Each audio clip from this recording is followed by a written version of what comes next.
तो चलिए बच्चों, आज के लेक्चर का हमारा पहला टॉपिक है एलिमेंट्स के रिप्रेजेंटेशन के बारे में पढ़ना। ठीक है, तो किसी भी एटम का जो मास नंबर होता है, किसी भी एटम का जो एटॉमिक नंबर होता है, वो क्या इंफॉर्मेशन हमें डिलीवर करता है वो हम आज सीखेंगे। ठीक है, तो सबसे पहला सबक आज के लेक्चर का ये है कि किसी भी एटम का जो एटॉमिक नंबर होता है, वो एटॉमिक नंबर आपको बेटा दो इंफॉर्मेशंस प्रोवाइड करता है, एक नंबर ऑफ इलेक्ट्रॉन्स और दूसरा नंबर ऑफ प्रोटॉन्स के बारे में। मतलब एटॉमिक नंबर को देखते सार ही आपको यह अंदाजा लग जाएगा कि उसके पास में कितने इलेक्ट्रॉन्स हैं और कितने प्रोटॉन्स हैं। एग्जाम्पल के तौर पे अगर आपको कोई बोले कि एक हीलियम का एटम है जिसका एटॉमिक नंबर 2 है और जिसका मास नंबर 4 है, तो आप समझ जाएंगे कि इसके पास में number of electrons is equal to number of protons कितने हैं बेटा? 2 हैं। ठीक है जी। अब इसी प्रकार से अगर कभी भी आपको कोई बोले कि इसका मास नंबर कितना है ना, ये हमने छोटी क्लासेस में पढ़ा हुआ है ना कि जो ऊपर वाला नंबर होता है that always denotes mass number. तो इसका मास नंबर क्या डिनोट करता है? इसका मास नंबर हमें बताता है number of proton plus number of neutrons के विषय में। ठीक है जी। तो आज के बाद बड़ा सिंपल हो गया ये जानना कि अगर हमें कोई भी एटॉमिक नंबर दिया हुआ है, मान लो अगर हमें Z दिया हुआ है, Z is always denoted for atomic number. ठीक है जी। एंड फॉर मास नंबर हमारे पास हमेशा से ही क्या होता है? A। तो अगर हमें कोई भी एटॉमिक नंबर दिया हुआ है तो उस एटॉमिक नंबर से हम क्या जान लेंगे? नंबर ऑफ इलेक्ट्रॉन्स या फिर प्रोटॉन्स। और अगर हमें कोई भी मास नंबर दिया हुआ है तो ये बेटा मास नंबर क्या आपको बता देगा? Number of protons plus number of neutrons. ठीक है जी। तो एक बात अपने दिमाग में सेट कर लो कि ये जो मास नंबर होता है, ये मास नंबर किसका होता है? ये न्यूक्लियस का मास नंबर होता है।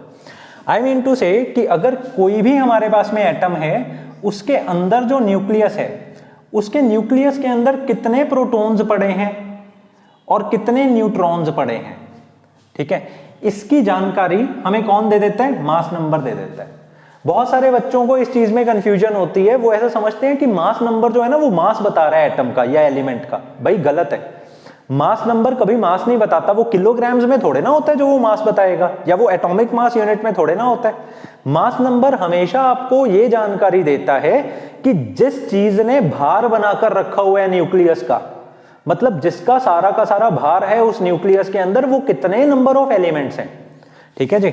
और लेट अस सपोज हमारे पास में हाइड्रोजन के 3 टाइप्स हमारी नेचर में एग्जिस्ट करते हैं। ठीक है, पिछले लेक्चर में भी इसकी हमने बात की थी, आज फिर मैं बताता हूं कि जब हम हाइड्रोजन का मास कैलकुलेट करने लगते हैं ना, तो फिजिक्स तो हमें ऐसा बोलती है कि हाइड्रोजन के पास में एक प्रोटॉन है और एक इलेक्ट्रॉन है। तो हमने एक प्रोटॉन का मास प्लस एक इलेक्ट्रॉन का मास किया और हमने ऐसा मान लिया कि यही होगा मास ऑफ हाइड्रोजन। भाई साहब बिल्कुल गलत।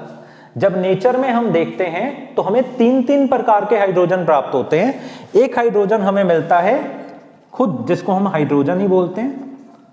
दूसरा हाइड्रोजन जो हमें मिलता है उसको हम बोलते हैं ड्यूटेरियम, और तीसरा हाइड्रोजन हमें जो मिलता है उसको हम बोलते हैं ट्रीटियम। ठीक है ना। अब इनके बारे में थोड़ी सी मैं जानकारी आपको दे देता हूं। जो हाइड्रोजन है वो तो नॉर्मल है, वो गैसेस में भी यूज किया जा सकता है, किसी कंपाउंड्स में भी हम लोग यूज करते हैं, है ना, हाइड्रोजन, नॉर्मल हाइड्रोजन। ठीक है। पर जो ये ड्यूटेरियम है ये स्पेसिफिकली डिनोट करता है हार्ड वाटर को। ठीक है, जैसे जैसे आप आगे मेरे साथ फिजिक्स पढ़ेंगे मैं आपको बताऊंगा ड्यूटेरियम क्या सब चीजें डिनोट करवाता है। ठीक है ना। ड्यूटेरियम से हमारा ये मतलब होता है हार्ड वाटर। और हैरानी की बात यह है कि इस हाइड्रोजन के भी पास में एक प्रोटॉन है, एक इलेक्ट्रॉन है। इस ड्यूटेरियम के भी पास में एक प्रोटॉन है और एक इलेक्ट्रॉन है, और इस ट्रीटियम के भी पास में एक प्रोटॉन और एक इलेक्ट्रॉन है। पर जब हम मास देखते हैं तो इस हाइड्रोजन का मास होता है लगभग 1.0027 एटॉमिक मास यूनिट, इसका लगभग 2.00 समथिंग एटॉमिक मास यूनिट, और इसका 3.00 समथिंग एटॉमिक मास यूनिट। ठीक है। तो हम ऐसा सोचते हैं कि जब सबके पास में एक प्रोटॉन एक इलेक्ट्रॉन एक प्रोटॉन एक इलेक्ट्रॉन ही है तो इनके मासेस इतने ज्यादा कैसे डिफर करते हैं? मतलब ड्यूटेरियम का मास हाइड्रोजन से लगभग डबल हो गया, ट्रिटियम का मास हाइड्रोजन से लगभग ट्रिपल हो गया। तो इसका जवाब फिजिक्स के द्वारा दिया जाता है। हमें कंसेप्ट से ये नॉलेज प्राप्त होती है कि जो हाइड्रोजन है उसके अलग अलग आइसोटोप्स की वजह है न्यूट्रॉन्स की प्रेजेंस।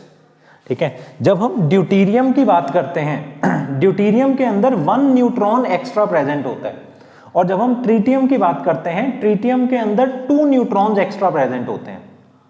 ठीक है, और ये बात भी अपनी नॉलेज में ऐड कर लो कि 1 न्यूट्रॉन का जो मास है वो lump sum approximately, I am not saying equal, मैं ऐसा बोल रहा हूं, वो लमसम किसके बराबर होता है? वो लमसम होता है मास ऑफ प्रोटॉन के।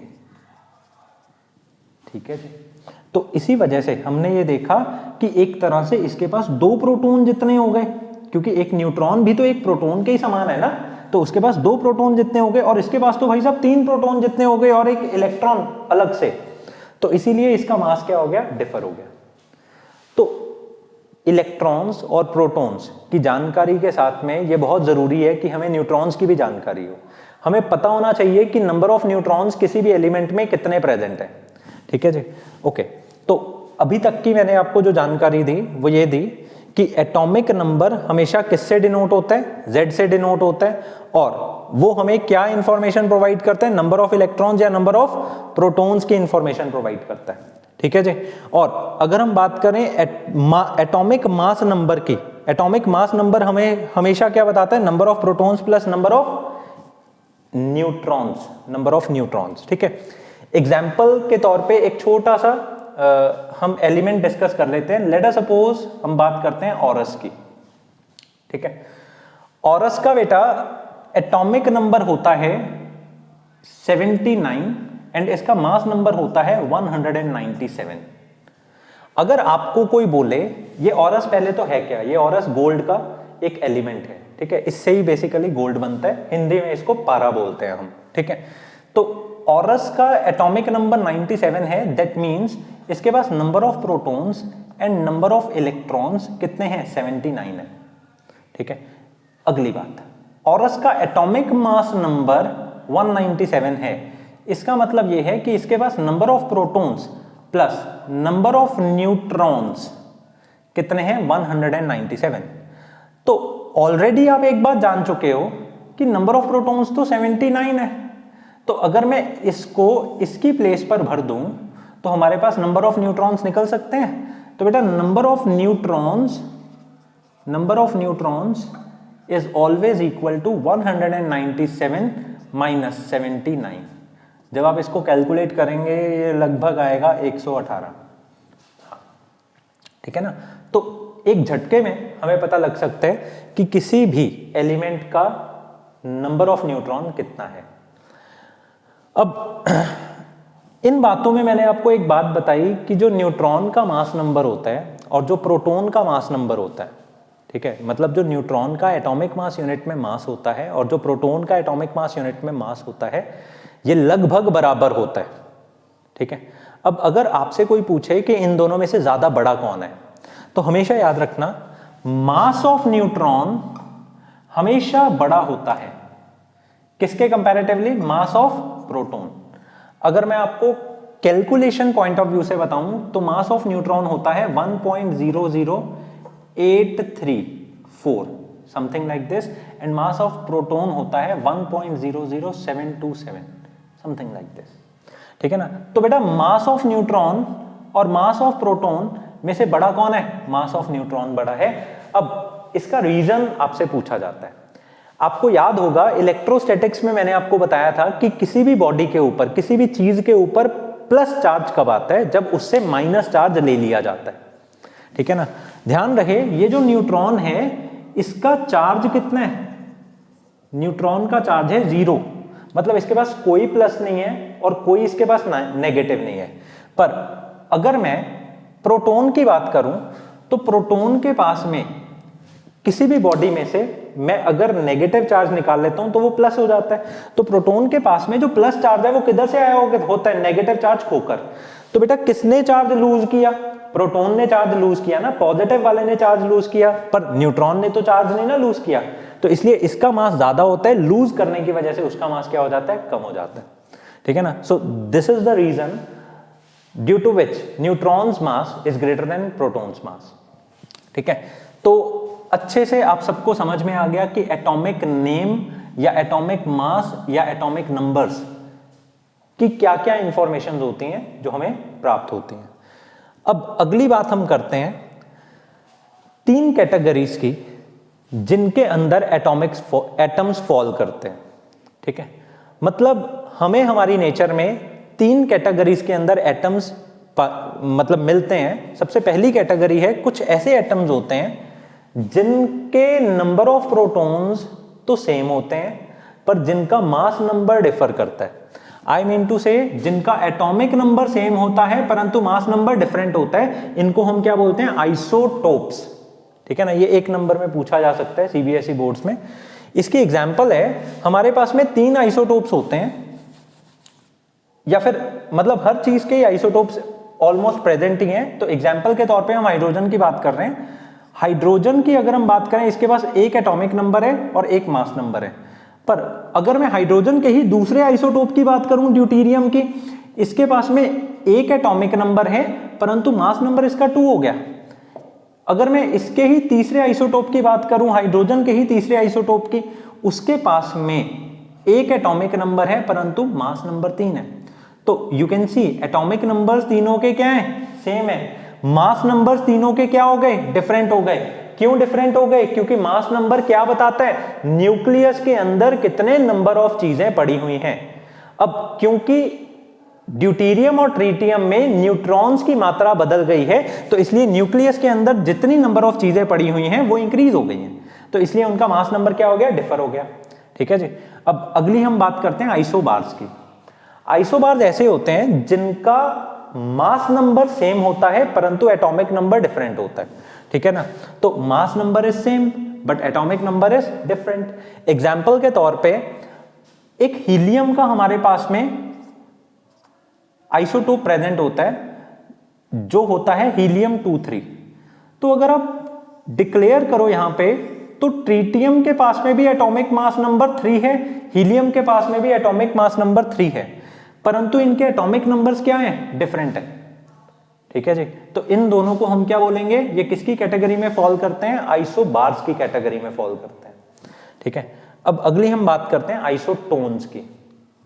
कुछ ऐसे एलिमेंट्स होते हैं जिनके एटॉमिक नंबर्स भी सेम होते हैं, मतलब जिनके मास नंबर्स भी सेम होते हैं परंतु उनके नंबर ऑफ न्यूट्रॉन सेम होते हैं। मतलब ना एटॉमिक नंबर सेम ना मास नंबर सेम, क्या सेम है उसमें, नंबर ऑफ न्यूट्रॉन सेम है। एग्जाम्पल के तौर पे आप मरकरी एंड ऑरस को ले लो, ठीक है। मरकरी के अंदर atomic number is 80 and mass number is 198। Aurus के अंदर atomic number is 79 and mass number is 197, ठीक है ना। अब आपको अच्छे से मालूम है कि नंबर ऑफ न्यूट्रॉन्स कितने होते हैं, 198 minus 80, this is approximately equal to 118, ठीक है जी। तो अगर आप इसकी बात करो 197 minus 79, this is also equal to 118। तो मतलब एटॉमिक मास नंबर और एटॉमिक नंबर को माइनस करके तो हमारे पास क्या आता है, नंबर ऑफ न्यूट्रॉन्स।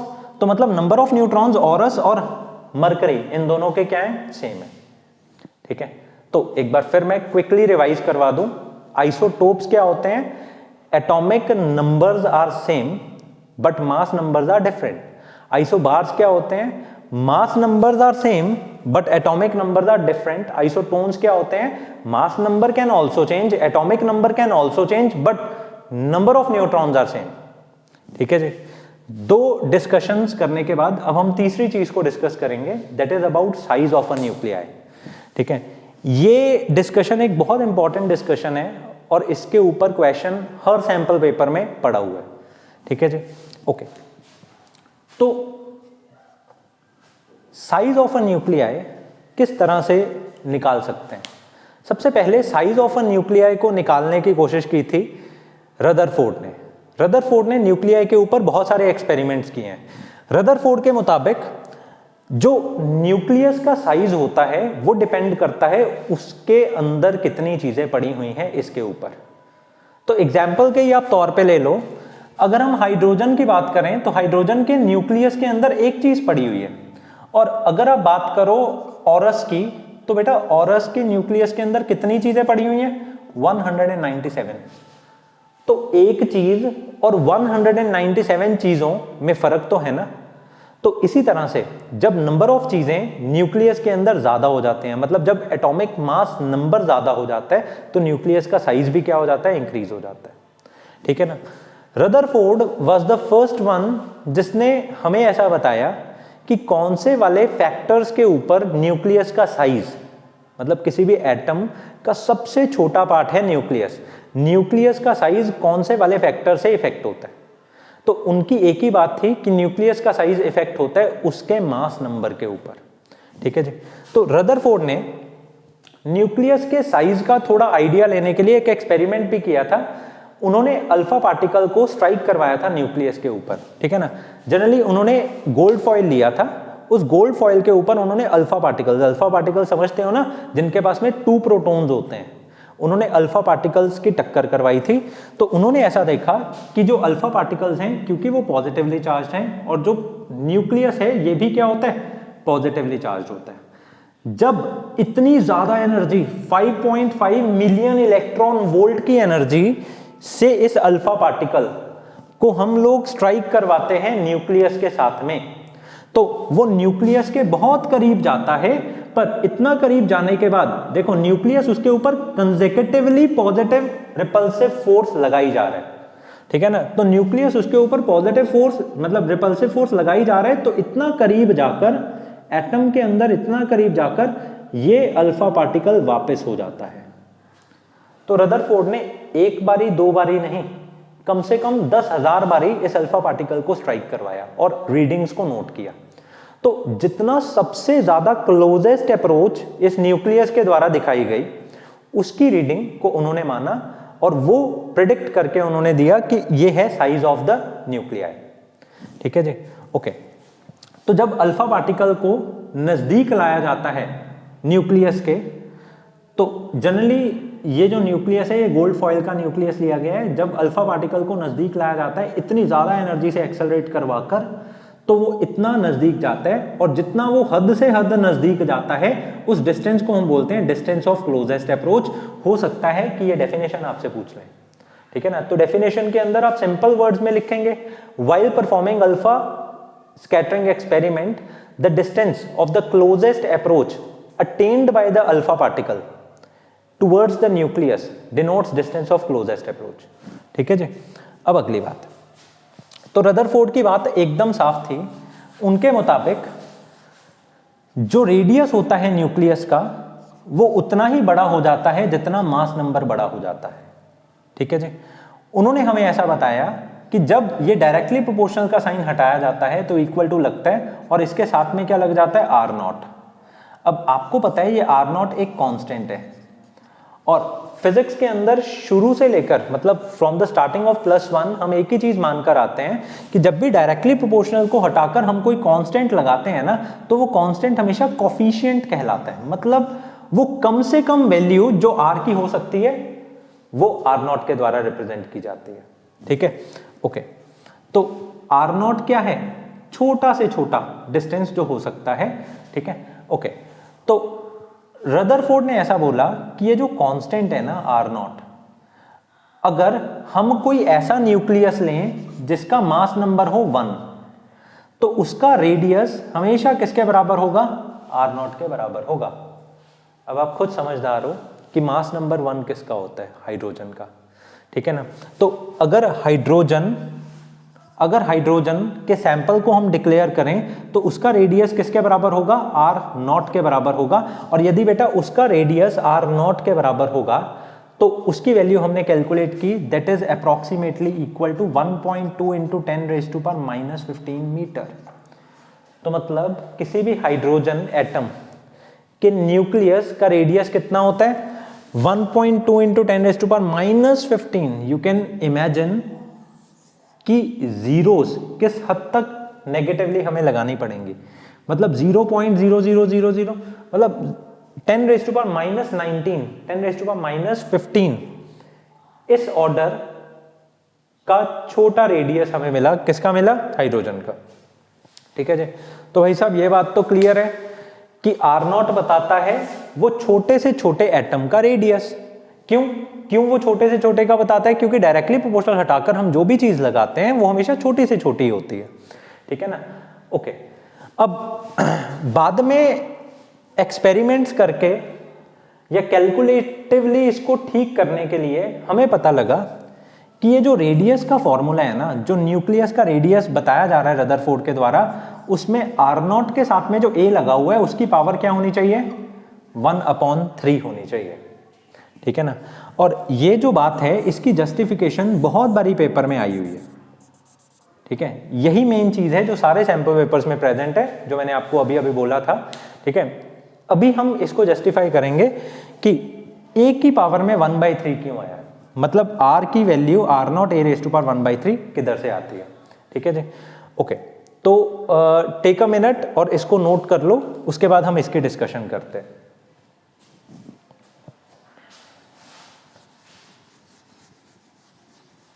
चलिए, तो आगे हम बढ़ते हैं। देखो, मास का फॉर्मूला होता है mass is always equal to volume into density. ठीक है ना? अगर हम बात करें न्यूक्लियस की, ठीक है जी, तो बेटा न्यूक्लियस का जो वॉल्यूम होता है वो स्फेरिकल वॉल्यूम होता है and that is equal to 4/3 pi r cube.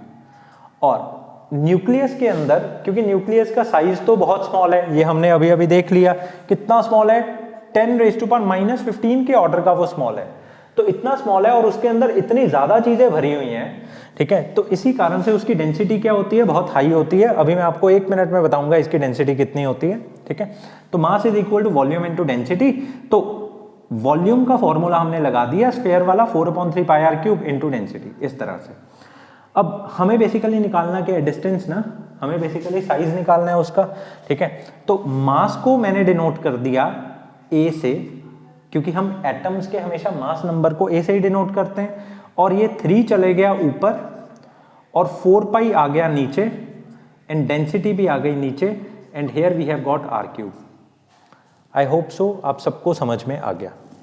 ठीक है, अब जब ये क्यूब इधर जाएगा तो बेटा इन सबके ऊपर 1/3 लगाएगा, तो हमारा रेडियस किसके बराबर आ गया? A की power 1/3 into 3/4 pi into density की पावर भी 1/3। ठीक है जी। तो ये जो 3 है, ये जो 4 है, ये जो पाई है और ये जो डेंसिटी है, आप खुद देख सकते हो ये सारे के सारे कांस्टेंट्स हैं, ये सारे के सारे कांस्टेंट्स हैं। तो रेडियस जो है वो constant time A raise to power 1/3 के बराबर आया। तो मैथमेटिकली ठीक प्रूव करने के लिए, क्योंकि देखो ना वो फिजिक्स किसी काम की नहीं मानी जाती जो मैथमेटिकली ठीक नहीं है। ठीक है, मैथमेटिकली ठीक प्रूव करने के लिए हमें इस एटॉमिक मास नंबर के सिर पर क्या लगाना पड़ा? 1/3 लगाना पड़ा। ठीक है जी। तो इधर से हमने डिक्लेयर कर दिया कि किसी भी न्यूक्लियस का जो साइज होता है वो साइज का जो रेडियस होता है that is R0 A raise to power 1/3। अगर इसका प्रूफ पेपर में आए तो इस तरह से आप करेंगे। अब अगली बात, न्यूक्लियस का साइज इतना स्मॉल है that is of the order 10 raise to power -15, तो इसकी जो डेंसिटी है वो बहुत ज्यादा हाई होगी।